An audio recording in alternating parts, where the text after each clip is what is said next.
আসলে কি হ্যাক হয়েছিল জামায়াত আমিরের এক্স অ্যাকাউন্ট? দলটির পক্ষ থেকে দাবি করা হচ্ছে সেশন অ্যাটাক হয়েছিল। তবে সাইবার বিশ্লেষকরা যেটা বলছেন যে সেশন অ্যাটাক হোক আর যাই হোক কোনো কিছুই পোস্ট করা যাবে না।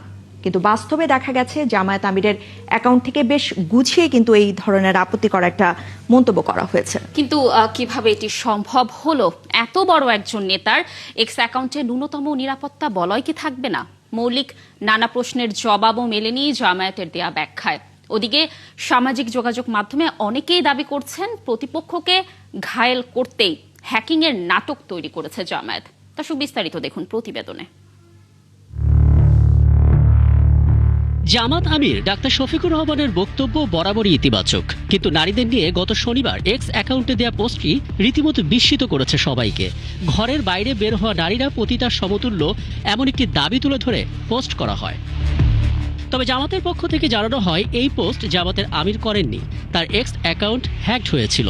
যুবদল এবং ছাত্রদলকে টার্গেটও করা হয়। পাশাপাশি ব্যাখ্যা তুলে ধরা হয় কিভাবে হ্যাক হয়েছিল জামাত আমিরের এক্স অ্যাকাউন্ট। কিন্তু জামাতের দেয়া ব্যাখ্যায় বলা হয়েছে একটি মেইল থেকে ফিশিং লিংক দেয়া হয়, তারপর ছড়িয়ে যায় ম্যালওয়্যার। নিয়ন্ত্রণ হারায় জামাত আমিরের এক্স অ্যাকাউন্ট। তারা দাবি করেন এটা ছিল সেশন হ্যাক, কিন্তু বাস্তবে সেশন হ্যাক হলে হ্যাকার কোনো কিছু পোস্ট করতে পারে না, অথচ এখানে দেখা যাচ্ছে তার পোস্ট। জামাত বলছে হ্যাকিং এর ঘটনায় যে মেইল দেখা যাচ্ছে তিনি সরকারের উচ্চ পর্যায়ের কর্মকর্তা। সেক্ষেত্রে ন্যূনতম 2 ফ্যাক্টর অথেন্টিকেশন থাকার কথা, যেটা থাকলে সবার আগে জামাত আমিরের সোশ্যাল মিডিয়া হ্যান্ডেলিং টিমের চোখে পড়ার কথা। সেটা তো ঘটেনি। যখন পত্রিকায় খবর হলো, সোশ্যাল মিডিয়ায় ছড়ালো, তখনই কেবল তাদের চোখে ধরা পড়লো। সবচেয়ে বড় কথা, ফেসবুক, এক্স বা অন্য যাই হোক হ্যাক হলে ন্যূনতম 24 ঘন্টা লাগবে ফেরত পেতে। জামাত আমির সেটা মাত্র আধা ঘন্টার মধ্যেই ফেরত পেলেন। দলটি বলছে সেশন হ্যাকিং এর কারণে এক্স কর্তৃপক্ষ কোনো পদক্ষেপ নেয়নি। কিন্তু প্রশ্ন থেকেই যায়, এত বড় নেতার ভেরিফাইড অ্যাকাউন্ট এক্স কর্তৃপক্ষের নজরে থাকবে না? খোদ প্রযুক্তি বিশ্লেষকের কাছেই ব্যাপারটি বিস্ময়কর।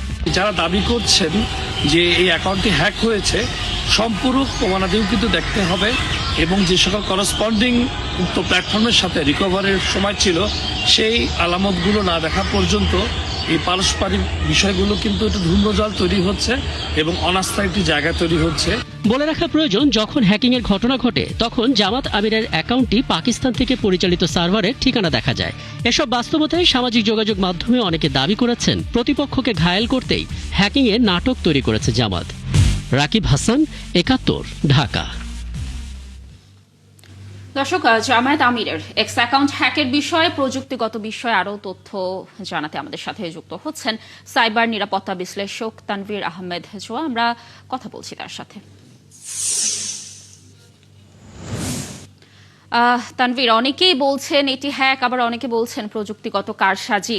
আপনার কাছে কি মনে হয় একজন সাইবার নিরাপত্তা বিশ্লেষক হিসেবে? জানাবেন। জি, ধন্যবাদ।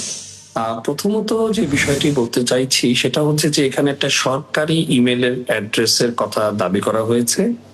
সরকারি ইমেল অ্যাড্রেস এখানে সংযোজিত হয়েছে এবং আরেকবার বলা হচ্ছে এটা একটা সেশন অ্যাটাক। তো সেশন অ্যাটাকের ক্ষেত্রে সাধারণত কোনো ইমেল অ্যাড্রেস সংযুক্ত করার কোনো সুযোগ নেই। আসলে মূলত এটা বাংলাদেশ পুলিশের ডিবির সাইবার ক্রাইম ইউনিট এটা তদন্ত করছে। সেক্ষেত্রে আমার মনে হয় তাদের তদন্ত প্রাপ্ত রিপোর্ট থেকেই মূল চিত্রটা আসলে ফুটে উঠবে। সেশন অ্যাটাকের কথা বলা হচ্ছে, পাশাপাশি সরকারি ইমেল অ্যাড্রেসের সংযোজনের কথা বলা হচ্ছে। দুটি আসলে পারস্পরিক সাংঘর্ষিক। সেশন অ্যাটাক গুলোতে সাধারণত ব্রাউজার হাইজ্যাকিং হয়ে থাকে বা ডিভাইসের সেশন গুলো হাইজ্যাক হয়ে থাকে। এই সকল ক্ষেত্রে মূলত এটা man in the middle attack হয়ে থাকে। সেখানে ইমেল অ্যাড্রেস সংযুক্ত করার মতো কোনো আসলে কোনো সুযোগ সুবিধাটা নাই। এই ইমেল অ্যাড্রেস অ্যাড এবং সেশন অ্যাটাক এই দুটোই আসলে পারস্পরিক সাংঘর্ষিক বক্তব্য বলে আমি মনে করি।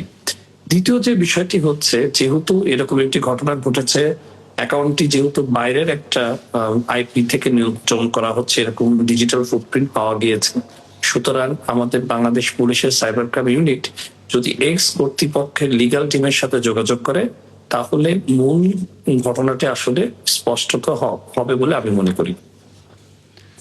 তানভীর আহমেদ জোহা, ধন্যবাদ আপনাকে আমাদের সাথে যুক্ত থাকার জন্য। দর্শক, যেমনটি বলছিলাম যে জামায়াত আমিরের এক্স অ্যাকাউন্ট হ্যাকের বিষয় নিয়ে আমরা দেখছিলাম এটি প্রতিবেদন এবং কথা বললাম আমরা তানভীর আহমেদ জোহার সাথে। তিনি একজন সাইবার নিরাপত্তা বিশ্লেষক।